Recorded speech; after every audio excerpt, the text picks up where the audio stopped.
Allô, Nissan? Hey, grosse tempête, hein? Hey, Karine, oui, je sais, les vilains bonhommes de neige sont de retour.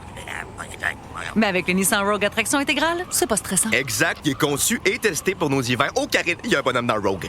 Ah, c'est correct. J'ai allumé les sièges chauffants. Ah, bien joué, Karine. Maîtrisez toutes les conditions. Louez le Rogue S 2026 à partir de 0,4% jusqu'à 36 mois, incluant une réduction fidélité de 0,5% pour les clients Nissan admissibles. Jusqu'au 2 mars, sur approbation de crédit, les conditions s'appliquent. Détails chez Nissan. It really is the talk of the town. The Elias Macco Show, CJAD 800.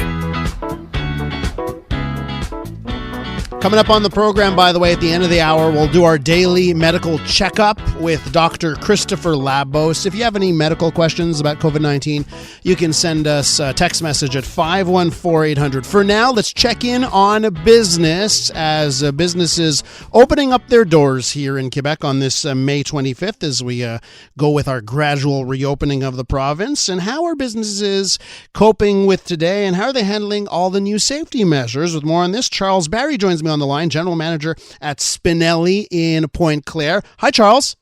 Hi, how are you? I'm doing good. Spinelli, is it Spinelli Toyota? Spinelli, which Spinelli is it? Actually, I am the General Manager at Spinelli Lexus Lachine. Oh, Spinelli Lexus Lachine. Oh, my goodness, sure. Charles, I love that. You know why I love that, Charles? Why is that? Because my first car that I ever bought, I was 21 years old, and I was working at the Expos, the Montreal Expos, and in the press box I used to sit next to Michel Spinelli, who ran the service department in Lachine at the Spinelli there. And I needed a car. I couldn't take the metro every day going to Olympic Stadium from Lachine. It was killing me. So I said, okay, I'm getting a car. And Mike Spinner, as we called him, Mike Spinelli, said, hey, come in, we got used cars on the used car side. You should come see us. And you guys hooked me up. So my first car was a Toyota Tercel, 1992 Toyota Tercel. That's how much money I had at the time, by the way, that I got from Spinelli and Lachine. So a little spot in my heart for the folks at Spinelli. Well, much appreciated. How's first day back? Well, we actually have been back for some time in regards to service in the body shop. Today's the first day where our showroom actually opens. Yes. We are very excited, of course, to be able to greet our customers back in store. We're ready. So what's different? I think about the car buying experience and walking in, and you got all the beautiful cars and they're all shiny and you want to go in them, you want to test drive them. What are the things that you're doing differently now in order to, make sure you take care of your customers' preoccupations? Well, I mean, first and foremost, our customers' preoccupations are certainly important, and the safety of our colleagues, our teams, are at the heart of everything we do. So we've actually developed a series of processes for people walking in. The showroom is obviously a great place to look for a new car. We do keep the vehicles locked so that we can control and sanitize before every person sort of gets in there. Uh-huh. And in regards to driving a vehicle, demo driving, I mean, to find out if the shoe fits, nothing's better than to try it on. We've also developed, socially distant processes. We, wear masks, disinfect cars previous and after the actual drive. So it is still possible to purchase a car or lease a car traditionally, so to speak. Uh-huh. Now we've developed. Oh, sorry. Go ahead. No, just finish your thought. Yeah.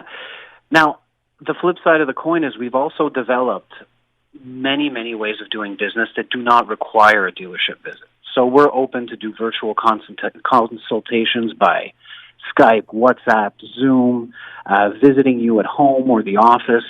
We've really set ourselves up so that we can do things the way you want them to be done. And when it comes to buying a car, the test drive to me is paramount, right? For so sure. Are you handling that differently? Are you letting more customers, okay, give us your driver's license, here's the key, and you can go out with someone next to you, without someone next to you? How are you handling that? We try to limit that. That I know, right? A best practice per se. We are allowed to sit. We do customer demo drives one person at a time. So we have the driver, and we'll actually place someone in the back seat of the vehicle on the opposite end of the vehicle. Gotcha. Both are wearing a mask at this point. Uh-huh. So we've found a way to be able to answer those questions, because during that demo drive, a lot of really relevant questions may pop up. Yeah. And it can also be a little intimidating to drive, a car that isn't yours, that you're not comfortable with the features. Oh, is it ever, man? I've been there. It's like, I hate that. I hate the test drive for the fact that I'm being judged on my driving the entire time, and trying to deal it's not so much that. It's just, turn signals are all pretty much in the same place, but if you want to link up your phone, listen to your music, do this, do that, really get the experience, it is pretty useful to have someone there to guide you along the way. Charles, do you recommend people call you ahead of time and set up a quasi type of appointment before coming in right now? It certainly is recommended. Obviously, as we return, we're returning with a smaller team.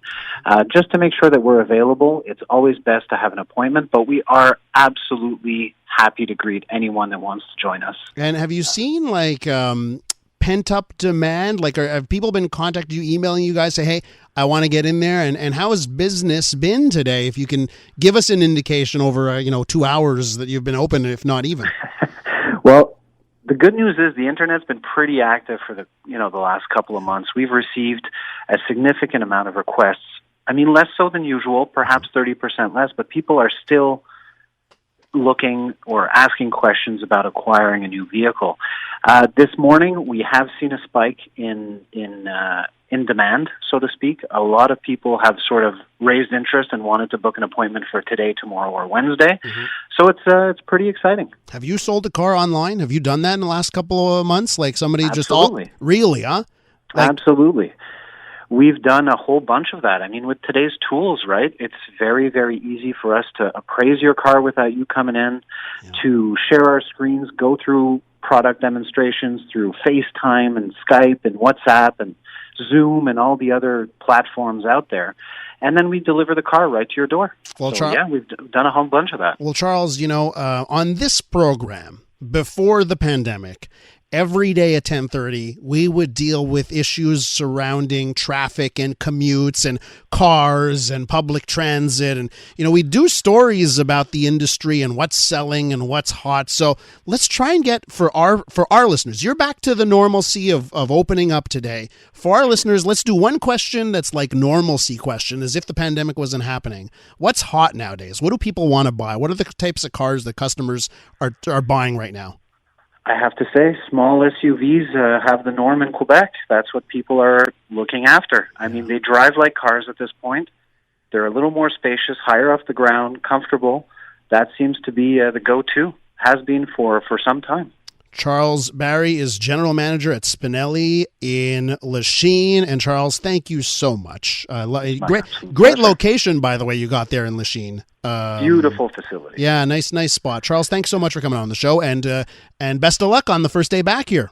Well, thank you. Much appreciated, and have yourself a lovely day. All right, coming up on the program, our daily medical check-in. Dr. Chris Labos will join us. One of the things on the docket is COVID-19 and long-term damage to the body. Does it cause any long-term damage? We'll get to that next.